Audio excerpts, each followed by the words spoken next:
وأول لغة هنتكلم فيها النهاردة وهي كلمات التقدير مع سارة والمدير. سارة كانت بتشتغل كل يوم وبتنجز وبتتعب وبتعمل كل اللي عليها بإخلاص شديد جدا، لكن مديرها عمره ما قال لها كلمة شكرا ولا حتى شغلك ممتاز.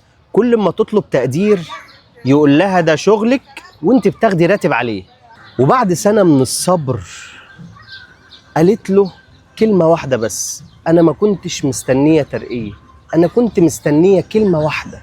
سارة هنا لغة الحب بتاعتها كلمات التقدير. الكلمة كانت بالنسبة لها حب.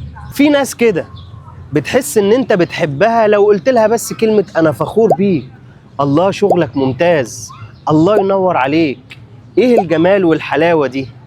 الكلمات أو اللغة بتاعتهم هي الكلمات، كلمات التقدير. لو بتحب حد لغة حبه كده قولها، وما تسيبش الكلمة الحلوة جواك من غير ما تخرجها.